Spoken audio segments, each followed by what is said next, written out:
In a world gone mad, only one man, okay, maybe more, had the courage to ramble on incoherently. The show is up and the reviews are in. This is the show that many people have described as good. Uninterrupted, Wednesday nights on Tag TV. We're good? Okay.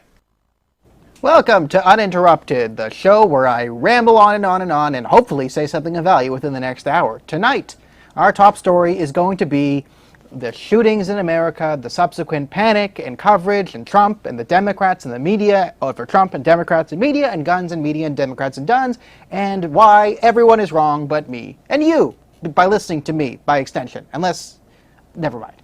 Also, we will get into Jessica Yaniv, whatever his face is.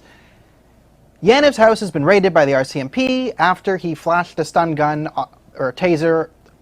Let's get into the Jessica Yaniv story and what exactly should have happened, what you need to know, and why it's a bit weird that now something is being done. At least something is being done. Also, India says screw you to the United Nations and Pakistan and a bunch of Islamists, and I'm going to explain why India finally taking the right stance in Kashmir, which is Indian territory, is a good thing for India, a good thing for the people in Kashmir, a good thing for the West, and a good thing for everyone who hates the UN. So strap in. If you hate the UN, you'll like this. Also, we'll talk about Iran and Israel if we have time. And our final story, the final rant of the day, is you're going to have to bear with me on this one. But I'm actually going to make a case. I'm going to make a legal case based on how Bill C-16 is written. Remember, LGBTQ. I'm going to make a case that saying you're bisexual is a crime in Canada. Not being bisexual, saying you're bisexual. You're going to have to strap in, put on your Bill C-16 hats, or I guess your pink pussy hats if you want to understand this logic. But I'm going to use the law to explain how being or saying you're bisexual might now be a hate crime in Canada. So, strap yourselves in. The number one story on all different types of media this past week has been the tragedies in El Paso and Dayton. And the media coverage afterwards was an F-. I have recently taken to my CBC watching for an hour a day to, spend an hour a day watching mainstream media, or specifically the CBC, and I follow the other ones. And it's just, it's really irresponsible how they cover these things. So, to recap what happened. First, we had a shooter in El Paso go into a Walmart there, massacre people for, in his views, white supremacist reasoning. Right? This is a white supremacist terrorist attack. Then the next day we had a shooter in Dayton, Ohio. He killed 9 people, one of them being his sister. We don't really know the motive as to this one yet, but we do know that this was done by someone with radical left-wing views, Antifa ties, and so on. So, of course, who's responsible for this shooting? Is it the people who shot? Is it their underlying ideology? Is it media malpractice? Is it, of course, Donald Trump? So, in the wake of this tragedy, it was being used as a political bludgeon against all conservatives by hitting the president specifically. And this is why no one trusts the media, and this is why the social discourse is getting worse and worse and worse. It's not, Trump's fault. Although Trump is not good when it comes to social discourse, right? But this problem predates Donald Trump. It predates 2015 when he came down the escalator. All these problems were there beforehand, and no one really has clean hands when it comes to this. But let's just talk about what happened in these shootings. Okay. So there was a really good article put out on sort of the gamification of terrorism in the wake of El Paso. I read it, and it really talked about what was going on these 8chan messaging boards. Now, if you don't know what 8chan is, it's a place on the internet where it's the seedy underbelly where there was a fringe group that this terrorist was following that was pro-Christchurch. And their whole mantra, and one of the things they were joking about, was beating his high score. And this is one of the things we have to talk about in these mass shootings in the media coverage. And I like what Ben Shapiro and the Daily Wire have done and their pledge, because they have looked at the data. They have had all psychiatrists and psychoanalytics and all different, the real experts in this field, whenever say, okay, what should we do? The number one thing they tell the media is, well, don't say the killers' names, don't keep pushing the names out, and don't put out the body counts. And that's really good advice. You shouldn't be doing that. So that's standard good media practice. Is I'm not going to talk about the different body counts. I actually did for the Dayton one, but that's my bad. You shouldn't be talking about the body counts. This isn't a score, right? And we don't want to publicize the names, right? If anything, talk about the people who are the heroes in the situation, right? Because you don't want to make these people famous, right? Obviously, these people have problems. Yes, evil is real in the world, and to give some sort of loser notoriety, right? He can go out with a bang. He can be the Osama bin Laden of a school shooting. That doesn't help fight this.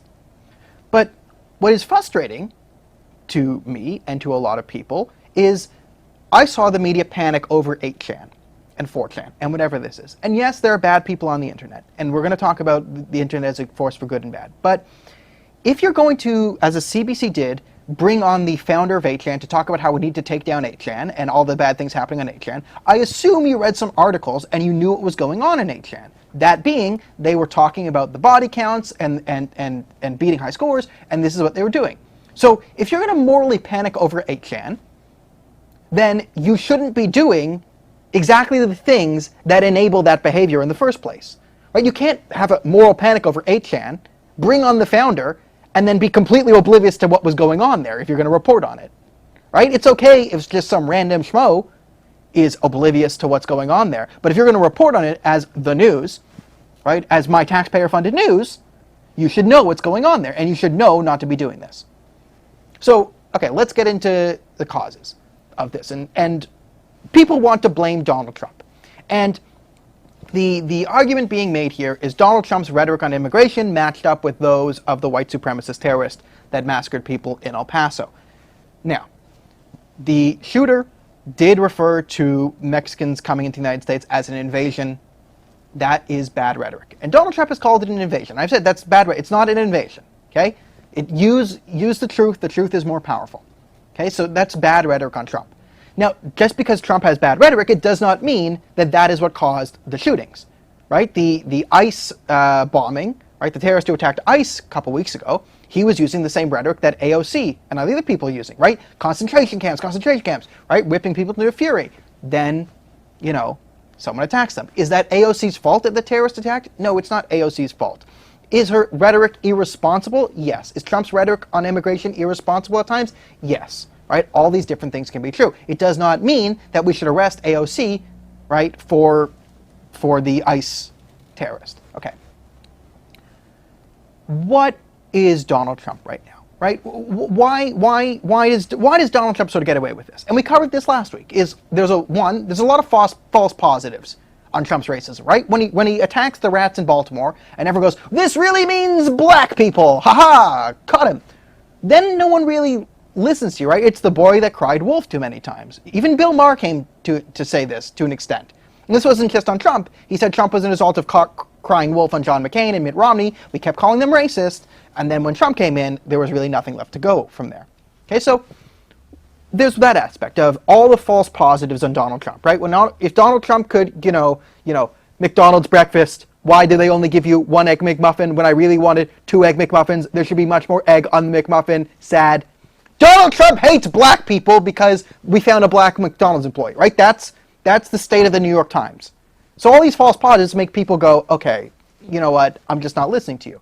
And then there's the other thing of this has been going on for so long that people kind of look to Donald Trump as the only one who can break through the ridiculous rhetoric. So Donald Trump's tweeting, sometimes you just want to smack your head against the wall and say, just get off the phone. And then sometimes you look at it and you go, thank God someone's there to smack the left. Let's bring up this recent Donald Trump tweet. So here's a recent Donald Trump tweet. This came out today, right? This is why Trump could kind of get away with it. This has nothing to do with the shooting, by the way. Watching sleepy Joe Biden making a speech. So boring. Lamestream media will die in the ratings and clicks with this guy. Now, he goes on to slam Joe, but you kind of get the point.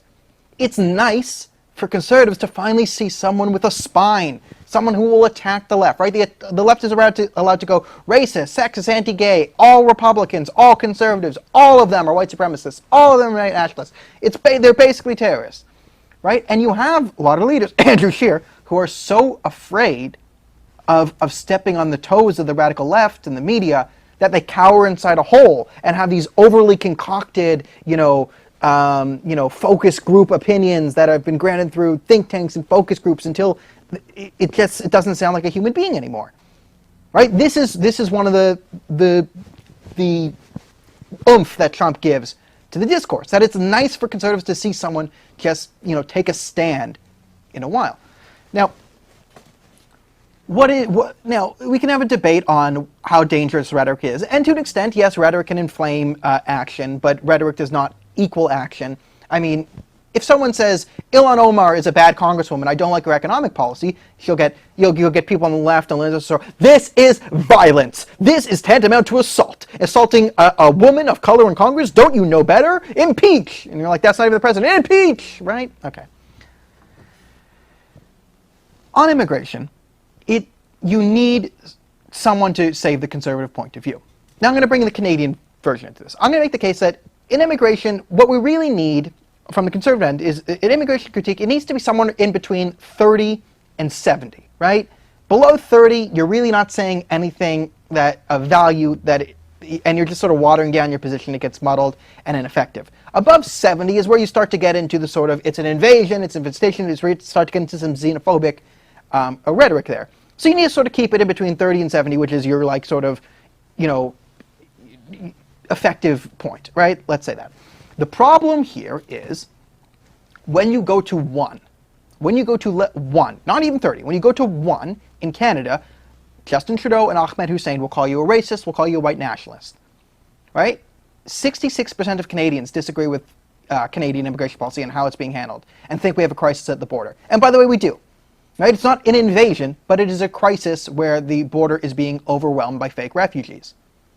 Now, that might not sound nice, but we are having people coming in from New York State, which is war-torn, and, oh wait, no, New York State does not have a war going on right now, and they're crossing into Canada claiming refugee status from America. That's a fake refugee. That's not a real refugee. But we're bringing them in, the RCMP is carrying their bags in, we're putting them up in hotels, our shelters are overrun, our homeless people are being thrown out onto the streets. There is a real crisis, there's a real problem.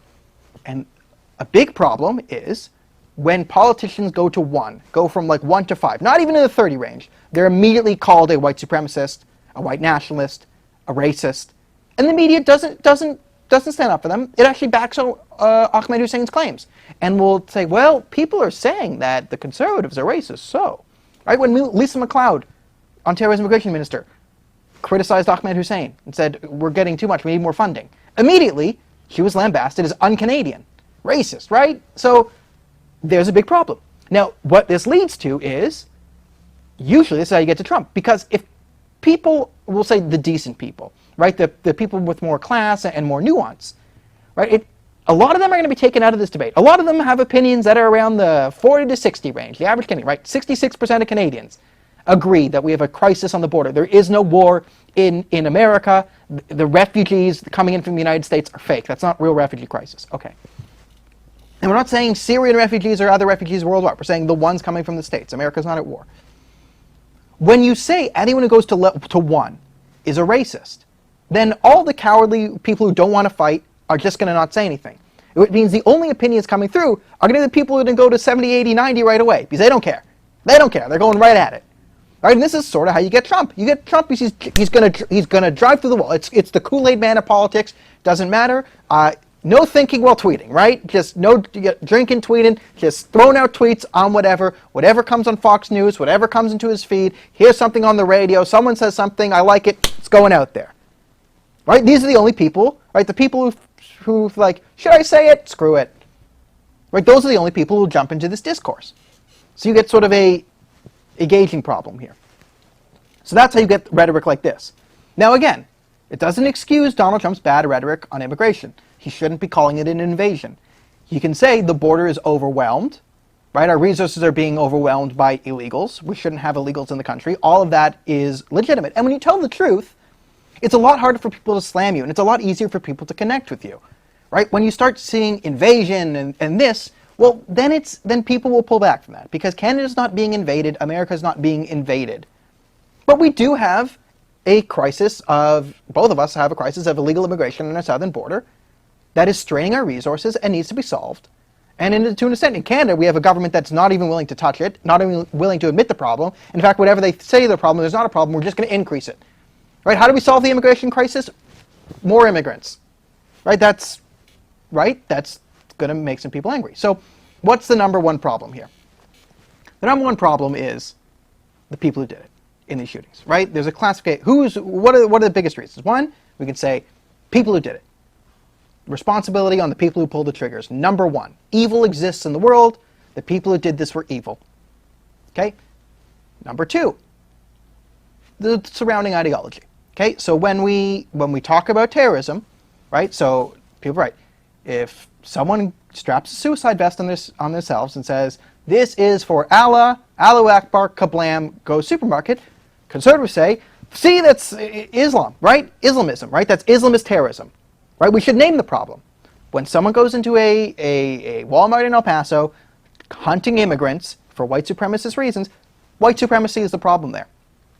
So yeah, that's a white supremacist terrorist attack. We should all condemn white supremacy."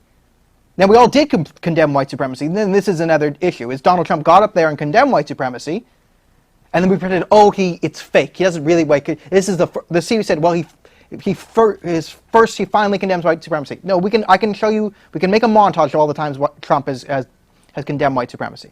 Right? That's number two, the ideology surrounding it.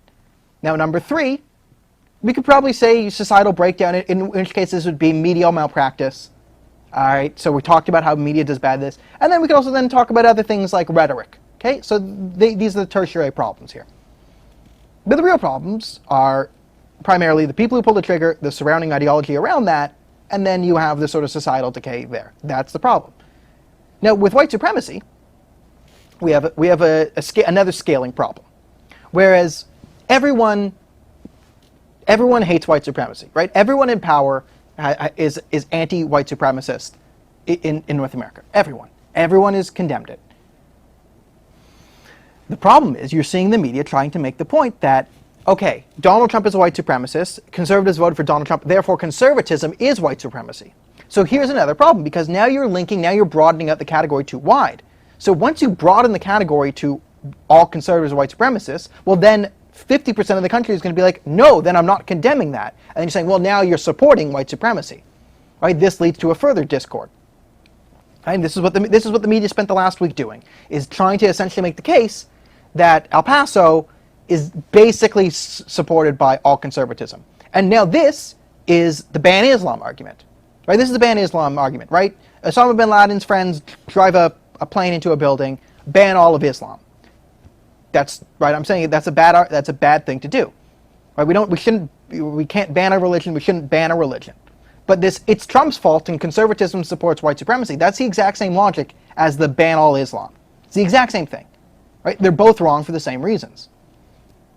Right? And it's bad because when you say ban all Islam, right, you have a lot of moderate Muslims, which are the majority, or the liberal Muslims, who go like, well, now I'm not going to listen to you. Right? When you want to talk, right? Because if you go with the ban all Islam, and then you try and make a serious point about political Islamism and the Muslim Association of Canada and their connections to the Muslim Brotherhood, right? If you want to make a real point about Muslim Brotherhood, you start at Islamism and the Muslim Brotherhood, the political Islamist agenda, right? That's how you go at it, right? In order to tackle terrorism and bad ideologies, you need a scalpel and a sledgehammer, right? You need to define what you're going after precisely and then go after it hard. Right? If you just willy-nilly start smashing things, right, ban all Islam, it's all Muslims, then you're going to be moderate Muslims and say, well, Islam to me just means don't drink alcohol because you make a buffoon of yourselves, and don't have sex before marriage, and, be nice to people. Right? Once you start saying ban Islam to that guy, he's not going to listen to you if you have a point about, Islamism. And then reflexively, he'll defend those Islamists just because he doesn't want to be lumped into that category. It's the exact same thing with how the media is attacking, white supremacy in these days. Right? All of us are white supremacists. Now let's go to the tertiary arguments. Okay, so the rhetoric. Donald Trump's rhetoric is not always productive. But do the Democrats have a moral leg to stand on here? Do they? Of course they don't. So if you want to pretend that Donald Trump's the only one poisoning this well, good luck. Good luck. Let's just see what Julian Castro did this week. So here we have Joaquin Castro, whatever, right? He openly doxed Trump supporters within El Paso, right? Sad to see so many San Antonians as 2019 max donors to Donald Trump, owner of blank, owner of the whatever, retailer, etc. Here is a sitting congressperson running for president, doxing people on Twitter. How disgusting is that? And of course people have been harassed and whatever. Let's go to the next thing. And it's not like he apologized for this. He's doubling down on this. So here we have him getting called out. No one was targeted, harassed by my post. Yes, they were. You know that. No, he doesn't, because it's not true. All that info was already routinely published. You're trying to distract from racism that has overtaken the GOP and the fact that the president spends donor money on thousands of ads about Hispanics invading America. Donald Trump has put a target on the backs of millions, and you're too cowardly or agreeable to say anything about it. How about I stop mentioning Trump's public campaign donors and he stops using their money for ads to fuel hate? This is an impeachable offense if Donald Trump did it. And I would agree with that. If Donald Trump started to release the names on Twitter, even if it's public, okay, as long as it's public, but if Donald Trump starts to specify people on Twitter and say, these people gave to AOC, these people are giving to Ilhan Omar, and names average Americans, right? If he goes after sleepy Joe Biden and Kamala Harris, that's fine, that's politics. But if he goes after like Mary Lewis in Sacramento and Tim Jones over in Idaho, that's an impeachable offense, because that is the sitting president putting a target, literally, and encouraging a mob against, American citizens. That is disgusting. Yet that is the behavior from a person running for president from the Democrats. And, so don't give me that. And is this out of line with the Democratic thinking? Let's see what Rashada Tlaib has to say about this. So Rashada Tlaib, Chairman Castro, they don't like it when you name their donors. The public needs to know who funds racism. So Rashada Tlaib, cheerleading, you go get him. Right? The same thing with Ilhan Omar, openly cheerleading violence against her political opponents yesterday. This is disgusting. Right? This is borderline incitement from sitting members of Congress. This is impeachable in my opinion. If Donald Trump did this, I would be apoplectic. It's horrible. It's really horrible to openly name individual American citizens who have funded campaigns and then say, oh, they're supporting racism. They're supporting racism. They're the reason terrorism happens. No, you don't do that as a sitting president, sitting congressperson. No, so when the Democrats say, oh, Trump has changed the way American politics, changed it forever. It's a new game. It's brand new. Oh! They've been doing this for years. As I said, I remember in 2008 when John McCain was an evil, stupid racist. I remember in 2012 when Mitt Romney wanted to put all y'all back in chains. He was going to chain up black people like he chains dogs to the top of his roof. Going to just catch the blacks and chain them all up. So are the Democrats the better party when it comes to racism and fueling hate? No. They have no moral leg to stand on. And that's another one of the problems is there's no good guy here. Right? None of the parties are taking the higher ground. Right? And let's talk about the things that are not causing terrorism. Video game violence, rap music, heavy metal music. All of them do not contribute to mass shootings. And both Trump and Joe Biden blamed video games this week. Both of them are wrong in doing so. Listen, you disagree? Remember a couple months ago, I made fun of the head of the ISNA, which just got its third terrorism funding violation, Catherine Bullock, a professor at U of T.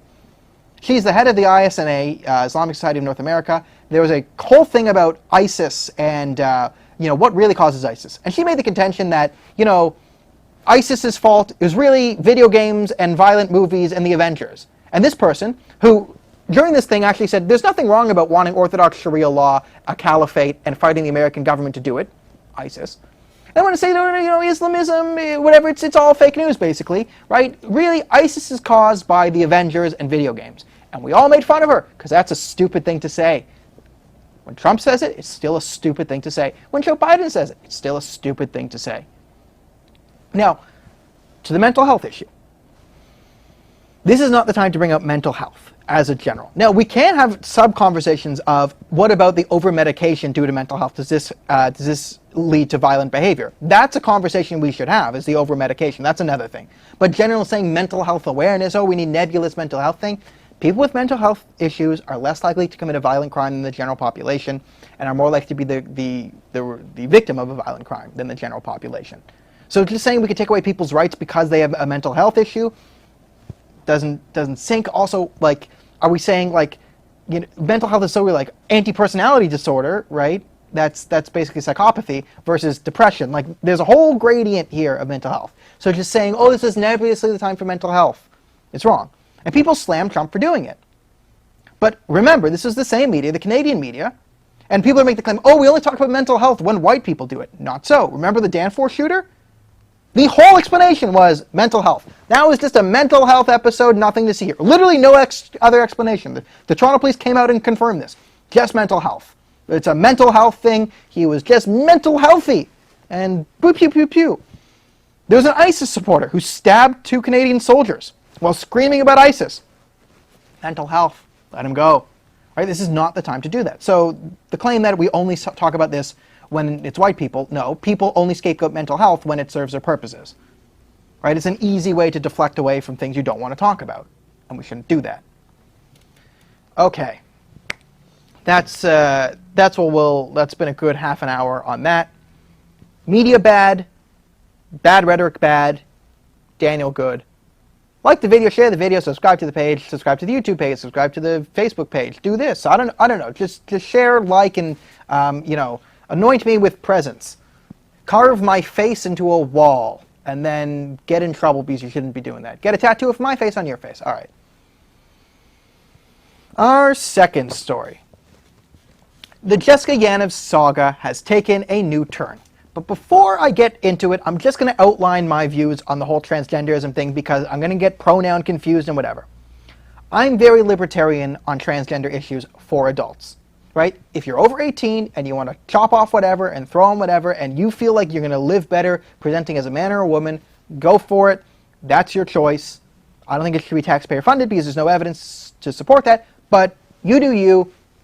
I'm happy if you're happy, okay? Pushing transgenderism on children, child abuse. Now, as I've said, people like Jessica Yaniv, people who weaponize their identity to make it against other people for either political gains or social gains or whatever, like Jessica Yaniv has been doing against these estheticians, that I'm not going to use your pronouns. Jessica Yaniv is a man, he is a man, he is a man, he is a man, he is a man, get at me, Twitter. Okay, Jessica Yaniv is a dude with a penis, is a man. That is not a woman. Now, I do know other trans people who have gone male to female, and I'm happy to call her whatever she wants to be called. Because, like, I don't care. Those people are not trying to weaponize their identity. Again, I'm libertarian. But once you get into the point where you're weaponizing it, well, then we have a problem. Now we have a problem. So, let's talk about what this is. So, we all know the story most of all, for now. Jessica Yaniv is a sociopath who has gone around weaponizing his identity as a trans woman to extort different immigrant women providing waxing services around British Columbia. So, if you remember, Canada used to be a country with laws. Currently, our legal system is what the French call an effing joke. Evidence of this is Jessica Yaniv. So, Yaniv has been going around and has sued taken 16 different estheticians to the human rights courts. Most of these are immigrant women. Now, again, people performing waxing services on your genitals aren't the upper middle class. They are usually not super wealthy elites, right? It's not the elites controlling whose balls get waxed, okay? This is common knowledge. A lot of them are immigrants. He's shown a heavy antipathy towards Sikh people in general. And because of Yaniv's anti-immigrant racist tirades, he has been fined $500 from the Human Rights Council. And I think that's a joke. Now, the whole joke here is the fact that this is even being brought to court. But what's being covered now? What's being covered now is Yaniv was on a YouTube debate, because Yaniv seems to be a bit slow in the head. Go see Mark Hughes' interview with him where he gets duped into believing that Mark Hughes... It's really funny. I put it on the page. But Yaniv talked to Blair White, a transgender YouTuber, and brandished a taser, which is an illegal weapon in BC. And that triggered an RCMP raid. And of all the things to trigger an RCMP raid, yes, it's an illegal weapon, and I'm glad we're doing something about it, but there are a lot of things. How about all the child predation? How about all the creepy sexual messages he has sent to young girls? Do that count? Or how about the time he threatened a journalist with pepper spray? Let's show the clip here. Get out. This is a secure area. Get out. Get out. This is a public space. No, it's not. Get out. Yeah, it is. Get out or I will pepper spray you. Excuse Get me? out. No, don't touch me, man. Don't touch me. Go out now. Hey, Get out. don't touch You my go face. out. Out. Out you go. Get out. She just pulled the fire out. I did. I am on the phone. Get in here. Wow. Get in here. Get in here. Get in. Yeah. So progressive. Yeah, so aggressive, hey? So that's Yaniv and his mother assaulting someone. Also, isn't it hilarious how Yaniv goes around on one of those fat people scooters? It's like Florida. Anyways, that is Yaniv and his mother assaulting a journalist by pushing him and threatening to pepper spray them. Now, pepper spray is also illegal. Again, so I think it's kind of ridiculous that this is the thing that does Yaniv in, because I think that women should be able to carry pepper spray around with them and protect themselves, or carry a taser in case they get, sexually assaulted in an alley. Tase the rapist. I'm pro-tasing of rapists. Now this is the whole, the left, oh, no one's allowed a weapon because if we just ban all weapons and mandate everyone be nice, then everyone will be nice. Is murder still illegal? Yeah, murder's illegal, but murder's still happening. I don't know how that works. Anyway, we'll get to the bottom of that next week. So for all the reasons to raid Yaniv's house, creepy messages to minors, threatening to assault a journalist. I'm glad it's finally done. But this is not what should have triggered it, right? It should have been triggered on the sexual predation of minors. That should have triggered an RCMP investigation. Should have confiscated his computer. Look to see if there's any child porn or any creepy messages sent to children, because it's a recording of him sending an underage girl a weird Elmo message saying, I love you, whatever, talking about waiting until she gets to be 18. So, creepy. Child predation. Bad. Now, the CBC still has not touched this story. I've been watching. Have not touched it, even after the RCMP raid. But the more important thing is, the real important thing in this story is, how did this even get to the human rights trials in the first place? And that's what we should really be focusing on. Because Morgane O'Shea, who is the vice president of the BC NDP, and who has supported Yaniv for this entire thing until the creepy child predation came out, that's the real architect of this catastrophe. It's the people like O'Shea and the people behind the SOGI 123, whatever the curriculum's called there. Those are the real bad guys here. Because what really needs to be said here, and what I'm kind of worried about, is the cake baking thing, is where the Supreme Court ruled that, didn't rule in the favor of the cake baker that you have a right as a religious person to refuse services. It was that they were being harassed, and because they were harassed, then they're not guilty of refusing services. And I'm kind of worried about this being the precedent set on Yaniv. Because the precedent that needs to be set on Yaniv is, no, you do not have the right to force anyone to touch your genitals. You don't have the right to force anyone to touch you. Waxing is not a human right. Do it yourself. Find someone who will do it for you. I'm sorry, you do not have the right to make a religious Sikh lady, right? Religious Jewish women are the same. If you're an Orthodox Jewish woman, you can't even be in an enclosed room with a man who isn't your brother or your husband. Right? You can't make I cannot make an Orthodox woman touch my balls if I want to. Can't do it. That's sexual assault, as it should be. That needs to be precedent set. But Morgane O'Shea was totally on board with forcing people to wax other people's genitals, even comparing it to the Black Civil Rights Movement. Right? There were people who weren't trained to touch black people and all that. They're the real villains here. But what I'm worried about is we'll use the Yaniv's illegal weapons and pedophilia as a reason to sort of shove this case under the rug and say, oh, okay, Yaniv, the problem with Yaniv here was really the pedophilia and the illegal weapons. Now, the pedophilia, big problem. But the real problem in this entire story is the fact that this even got to the human rights tribunals in the first place. 16 different lives were ruined. 16 different women were exploited. Right? Even after it was shown that she was fined for making racist comments, even after expert testimony. It wasn't until it became national media coverage that this started to go against Yaniv. So what really needs to happen in this story, in this case, is for there to be a ruling that they shouldn't even got there in the first place, but now there needs to be a definitive ruling. You do not have the right to force anyone to perform services they are uncomfortable with. That needs to be the ruling. But what I'm afraid of here is the courts will take the cowardly way out, in the sense they won't want to back Yaniv because of the backlash. And they would have backed Yaniv 100% if this wasn't national news, but they won't back Yaniv because of the weapons and the pedophilia. Right? If a trans person comes and is not a pedophile with a taser, well, then you must touch his balls. Right? And that's the big problem here. The real problem is the principle behind that, and I have yet to see any of the transgender activists who were supporting Yaniv come out and say, no, this whole thing in itself is a problem. The whole problem is you do not have the right to force anyone to perform services that they are uncomfortable with. Isn't that the whole slavery argument? You can't force people to do labor they don't want to do. Now again, you would pay them, but right? You don't have this right. You don't have the right to anyone else's services. That's what needs to be ruled on, and I doubt that. And I'm skeptical that we'll declare victory when Yaniv is ruled in the wrong, but for the wrong reasons. And we'll just let another Jessica Yaniv happen a year later. Because if it's not ruled that Jessica Yaniv does not have the right to make you touch his balls, then you're going to get another Jessica Yaniv case down the line. And that would be a catastrophe. Look at me. Look how stunning and brave I am, taking an anti-pedophile stance. Look at just good on me. Also, the CBC took some anti-pedophile stances, and they had a whole segment on how sexually exploiting minors online was bad. Good for them. But they forgot Yaniv. Earth to CBC. Again, like the video, like the page, share the page, whatever. If you're on YouTube, subscribe or hit the bell for notifications, something. If you're on Instagram, well, then how the hell did I get here? Because I do not have an Instagram account. We're in the bizarro zone. Get off Instagram right now. Unless you want to look at, like, Instagram models, but isn't that just random women taking photos of their ass? I don't know. Instagram, who needs it? Now,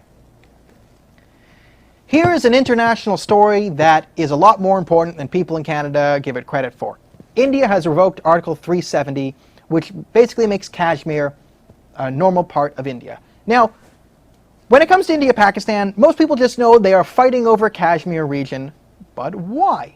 Now, Kashmir is part of India. Pakistan claims it too, and Article 370 has given Kashmir sort of special status to self-govern itself. It banned out-of-state sort of land transfers, so new people couldn't buy land, and the whole thing was sort of to protect the Muslim community within there, supposedly. Now, Kashmir is majority Muslim, and there are Hindu pundits in there who have been oppressed and genocided. There have been so many genocides in the Kashmir region by the Islamic population against the minorities. The last one was in the 90s. So Kashmiri pundits are celebrating because this is good for them. And I'm going to explain why this is important for everyone. If you hate the UN, if you hate Islamist terrorism, this is a great news. This is a great precedent to be setting. It's good that we have countries setting this precedent, standing up to ridiculous UN dictates and silly claims. So when I watched this news on the CBC, it was basically Pakistani propaganda. And the NDP, of course, backed Pakistan. And what they're doing is, it's the same thing they do with Israel. Oh, India's going to take control of Kashmir. What does it mean for the Muslims? There are other Muslims there in danger. Oh no, a Muslim might get his feelings hurt. And we have Pakistan saying, oh, we're very concerned about the human rights abuses that's going to happen in Kashmir. Balochistan. Google Balochistan. Pakistan is currently committing a genocide in Balochistan, in occupied Balochistan, that no one's really talking about. Balochistan, where Pakistan genocides your people. So, shut up, Pakistan. You have no moral leg to stand on. Again, shut up. But it's totally unfair. Now, the CBC and the Pakistani plans are saying, what they're saying is Pakistan has some concerns. Pakistan also claims Kashmir. Pakistan is unhappy with this. What frustrates me is, it's just like the Palestinian thing for me. Why is no one explaining Pakistan's point of view? That's what really fascinates me. Well, I think we should be saying the Pakistani claim to Kashmir. Let's shout it to the rooftops. What is Pakistan's point on Kashmir? Pakistan's claim to Kashmir is basically the Islamist claim. It's a complete Islamist ideology here. Pakistan says there are Muslims in Kashmir, therefore it has to be Muslim land, and Kashmir not being ruled by Sharia law is oppression of other Muslims in Pakistan because. That's the Pakistani claim to Kashmir. India's claim to Kashmir is it's within our borders and terrorism is bad. A much better claim. So I'm glad. And there's a whole UN dictate saying, oh, it needs special status. So because the special status has been removed, it has been good for Kashmiri pundits because doing stuff like this, this bending over backwards, this Gandhi peace, and you can't appease Islamists. Okay, it doesn't happen. So what India's been doing is only been enabling bad Pakistani behavior. And what Pakistan has been doing is been sending terror cells into Kashmir, in part because the system there gives Kashmiri Muslims a lot of control and lets, right, if you remember that bombing, right, where the 44 people were blown up on a bus, that was done by terrorists in Kashmir, paid for by the ISI, the Pakistani intelligence services. So the Pakistani claim to Kashmir is BS, in my opinion. It's the Islamist claim. It's there are Muslims there, and because there are Muslims there, Sharia law. And if there's not Sharia law, that's oppression. It's a ridiculous claim. Let's talk about the Pakistani claim. So another way to know bias here is when you hear people on the CBC say, oh, Pakistan is upset. Why are they upset? Please explain why Pakistan is upset to me. Seriously, let's talk about the Pakistan. Like, what is Pakistan saying? Right? They're saying Sharia law because Muslims. That's their claim. That's their entire claim to the land. And because India has been historically trying to say, oh, special service and appeasing this, when you try and appease crazy people, it only makes them stronger. So good on India. Now, the UN says, oh, with this special status, we need to sort of maintain peace. This is, again, where the UN getting in the way has not led to peace. And good for Modi here. Because taking control, or not even taking control, now Kashmir is just like every other part of India as it should be. No special treatment, no ridiculous laws, no appeasing the Islamists. Good. And this is a precedent that other countries, Israel, should be taking stance on. Right? Don't give in to the Islamists. It's a great precedent that India has set here. And people who don't like the UN, people who think the UN has no part in Canadian business, this is a good first step. Because the UN is going to do the same thing to India that it does to Israel and America. Right? When it says something reasonable and attacks Islamists, then that's the only time that the UN does something. The UN is only useful, or thinks it's useful, or does anything, when a bunch of Islamists might get their feelings hurt. Then there's like, deploy pedophile brigade to India right now.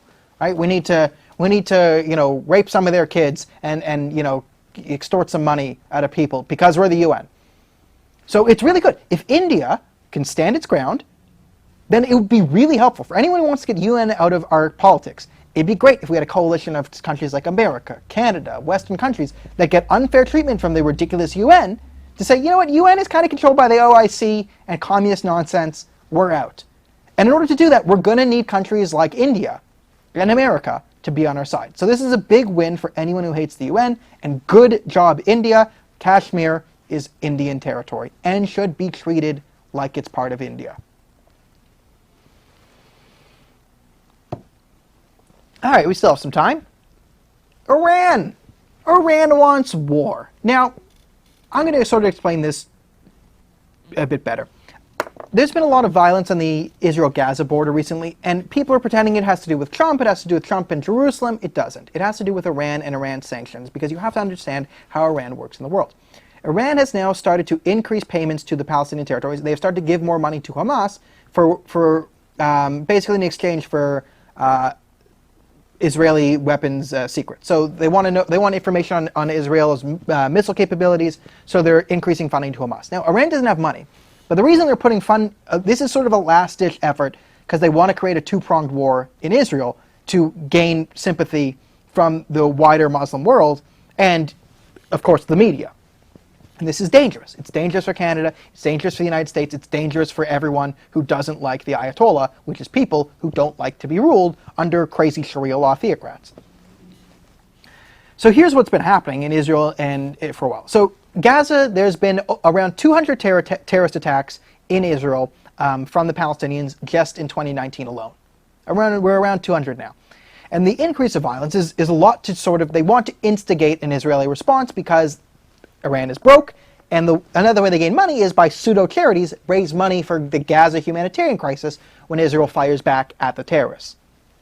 So they've been trying to instigate this. And also Iran wants to, if they send money through these means, Iran can take some of it because they're pretty much in control of Gaza. They have the Islamic Jihad as a proxy, Hamas is a quasi-proxy, even though Hamas hates Iran but needs Iran. It's a little complicated there. Now the reason Israel is not doing anything right now is Israel's playing the long game here and hoping that Trump gets a second term, because the real threat to Israel is not in Gaza. The real threat to Israel has always been in the north, Hezbollah and Lebanon. Okay, so Hezbollah has 100,000 high-grade rockets aimed at Israel. And this is why you're seeing Israel fighting in Iraq and Syria right now. It's the Shia croissant. So it's sort of the pathway. And this is what's freaked the Saudis out too. This is why the Sunni Arab nations are now sort of siding with Israel and America, is because they're afraid of Iran creating a land bridge to the Mediterranean. This would be Iran, Iraq, Syria, Lebanon in that order. Iran, when Saddam Hussein was overthrown, Saddam Hussein was a Sunni minority leader ruling a Shiite majority with an iron fist. So this is why, I mean, when people, the most ridiculous claim is, Israel created the Iraq War. There was no country in the world, other than maybe Saddam Hussein's Iraq, who wanted America to invade Iraq less than Israel. Because Israel knew their real enemy was Iran. And if you knock down Saddam Hussein and institute a democracy, the Shiites going to vote themselves into power, and they're going to be funded by Iran. That's exactly what happened. It happened exactly the way the Israelis said it would. So Iran was able to take controls of large swaths of Iraq. So they have land bridge there. Syria is basically another province of Iran these days, right? Since Assad, right? Assad came out and said the only reason we survive is because of the Ayatollah and Iran. So with Syria collapsing, Iran is asserting more and more pressure in Syria. And they already have proxies in Lebanon under Hezbollah. And that's where their missiles are. So this is why the Arabs and the Israelis are freaking out over Iran's power here. And here's the long game here. So Israel wants the sanctions to work. So the people might confuse this as neocon, war with Iran, war with Iran. No, no, no. We need to avoid war with Iran. And the way we avoid war with Iran is sanctions. Boots on the ground is a bad idea in Iran. Now, having Israel fight Iranian proxies or Iranian troops that are not in Iran and are in Iraq and Syria, that's another matter. But bombing Iran is a bad idea. Here's how we avoid bombing Iran. The problem is Iran is putting all its chips on the table now. Iran has now started to invest in missiles in Syria. They're starting to put a lot of military assets along the Israeli border.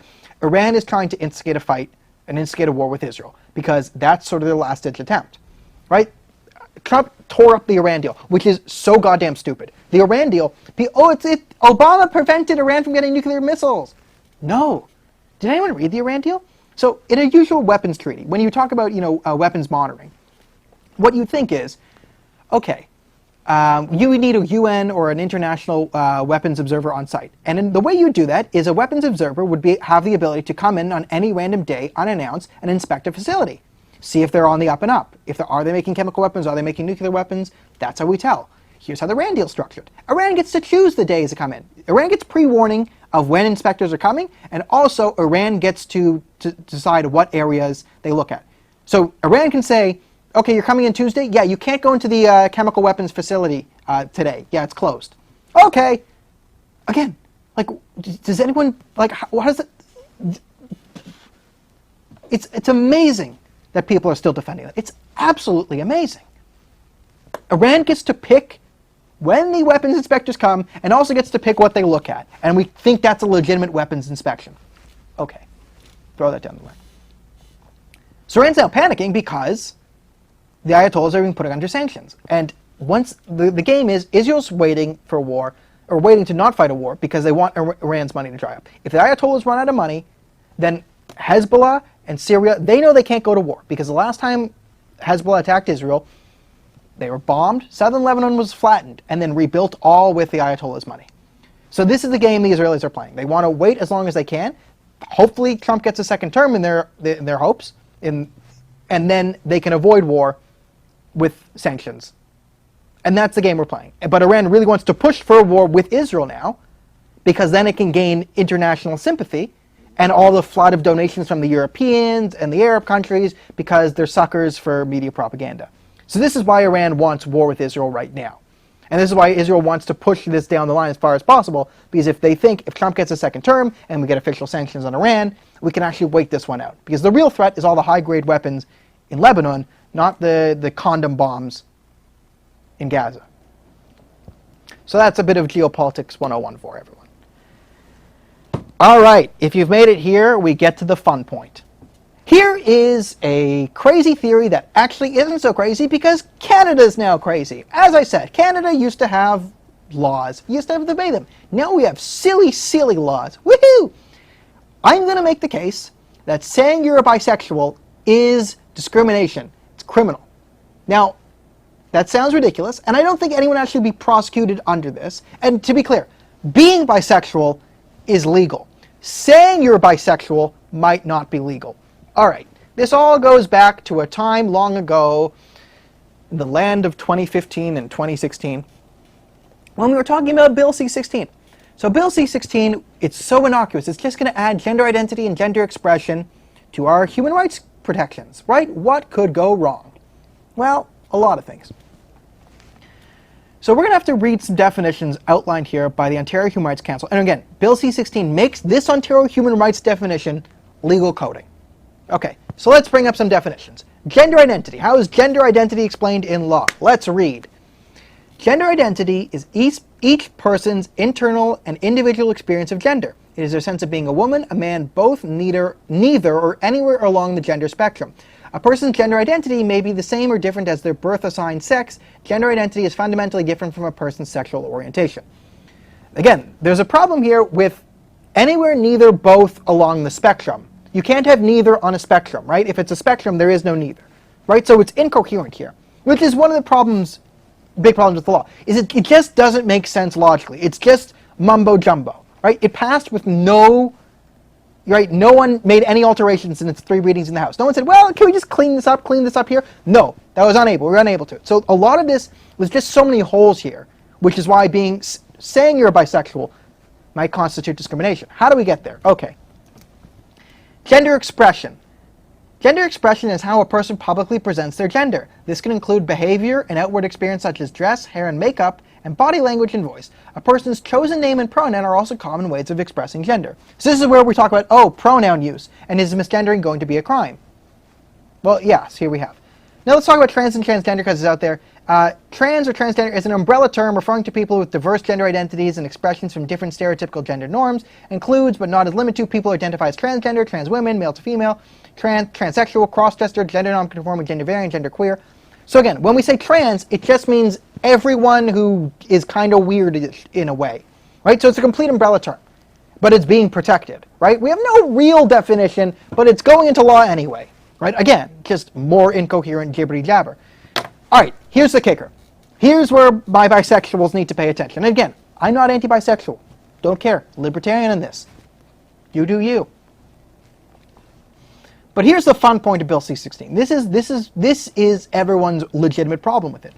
Discrimination. Here's how it's defined in law. This is the law. And remember, discrimination is criminal. Discrimination is a criminal offense.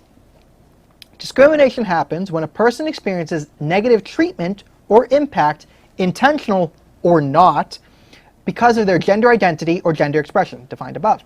It can be direct and obvious, or subtle and hidden, but harmful just the same. It can also happen on a bigger systemic level, such as organizational rules or policies that look neutral but end up excluding trans people, friends, family, or others who face discrimination because of their association with trans persons are also protected.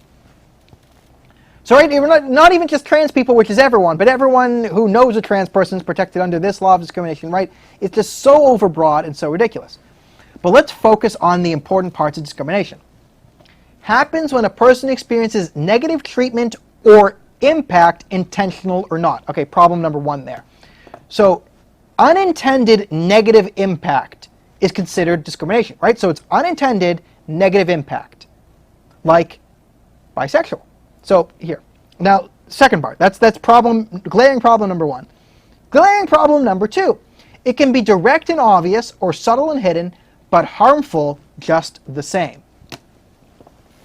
Now I know, again, what they're trying to say, all discrimination is harmful. But again, this is a law, which means it's basically saying really big discriminatory things and small discriminatory things are of the same value in the law. Okay, so how do we get to saying you're bisexual is discrimination? Saying you're bisexual means you're attracted to both sexes. It can imply that there are 2 genders, male and female, and you're attracted to both of them. It does not, it excludes intersex. It excludes trans, right? This is why being bisexual is protected because that's your sexuality. That's actually legally protected. But saying you're a bisexual might be a microaggression, as some will say. And it might cause unintended negative impact. It might be small, but it's harmful just the same. You see the problem with this law? And again, this is not an anti-bisexual rant. You do you, girl or guy. I don't care. But this is how bad this law is, where you can make a case that saying you're bisexual enforces a gender binary. It causes unintended negative impact to a trans person. It might be small, but it's harmful just the same as, what is it? As something that is direct and obvious. Right? Do you see why people had problems with this law? So there you go, bisexual people. Your sexuality is legal, but saying you're a bisexual might cause unintended negative impact that is harmful just the same as something that is direct and obvious. And there I have made the case that saying you're bisexual is illegal using Bill C-16 in the Ontario Human Rights Tribunal. End scene. Alright, thank you everyone for watching today's show. If you liked the video, share it, like the page, subscribe to the YouTube channel, click the bell, click my face, get a tattoo of my face on your face. If you love the show, donate to the Patreon so we can keep it going. If you really love me, then stalk me and send weird voicemails to my inbox, and then carve a little shrine of me into somewhere that I see it and I get panicked and I call the police, and this is going on way too long. Anyways, all you need to know is every Wednesday night, 6 p.m. we go on TAC TV. Tomorrow night, Thursday, 9 p.m. On the Facebook, we do a live on a special topic. Haven't decided it yet. I think I decided it the other day, then I forgot it. It's written down somewhere. I don't remember right now, but it's totally fantastic and awesome. And also, follow the channel and follow the YouTube, because every day now I watch the CBC, and there's the worst of the CBC. I watch 1 hour of CBC News. I then tell you the worst or most biased story of the day. I then tell you the biggest omission of the day, the story they should have covered but they didn't. And then I rate each episode on a scale of 1 to 10 Rosemary Bardens. 10 Rosemary Bardens being the worst, most biased it can be, and 1 being kind of watchable. So I will see you all next week. Have a great day.